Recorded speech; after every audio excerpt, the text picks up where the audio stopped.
தமிழகத்தில் maxi gap வேன்களை mini பேருந்துகளாக மாற்றி தொலைதூர பகுதிகளுக்கு பேருந்து சேவையை அளிக்க மாநில அரசு ஒப்புதல் அளித்துள்ளது.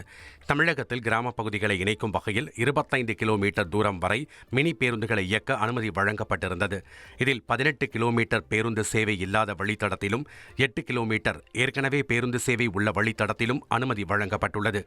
இந்த நிலையில் 12 முதல் 14 இருக்கைகள் கொண்ட மேக்ஸி கேப் வேன்களை மினி பேருந்துகளாக இயக்க தமிழக அரசு அனுமதி வழங்கியுள்ளது.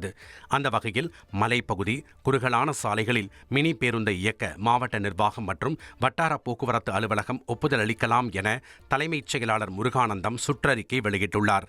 அதே சமயம் பேருந்துகளில் இருக்கைகளை மட்டுமே நிரப்ப வேண்டும் என்றும் யாரும் படியில் தொங்கியபடி பயணிக்க கூடாது என்றும் எச்சரிக்கை விடுக்கப்பட்டுள்ளது.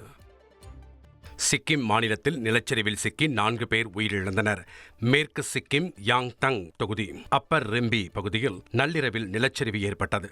சம்பவ இடத்திலேயே 3 பேர் உயிரிழந்தனர். 3 பேர் காணாமல் போயினர்.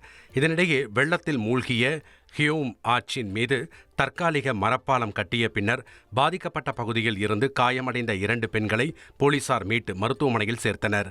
இதில் சிகிச்சை பலனின்றி ஒருவர் உயிரிழந்தார். மற்றொருவர் ஆபத்தான நிலையில் இருப்பதாகவும் மாயமான 3 பேரை தேடும் பணி நடைபெறுவதாகவும் போலீசார் தெரிவித்தனர்.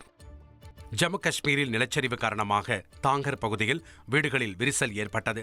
குறிப்பாக வீட்டின் மேற்கூரையிலும் தரை தளத்திலும் விரிசல் ஏற்பட்டதால் வீட்டுக்குள் வசிப்பதே சவாலாக இருப்பதாக அப்பகுதி மக்கள் கூறினர். மலைப்பாங்கான பகுதியில் அடிக்கடி நிலச்சரிவு ஏற்படுவதால் பொதுமக்கள் பீதி அடைந்துள்ளனர். இனி செல்லும் இடமெல்லாம் செய்தி. தந்தி டிவியின் வாட்ஸ்அப் சேனலை ஃபாலோ பண்ணினா செல்ல இருக்கும் இடமெல்லாம் செய்தி. இதோ QR கோட் இப்பவே ஸ்கேன் பண்ணுங்க, ஃபாலோ பண்ணுங்க.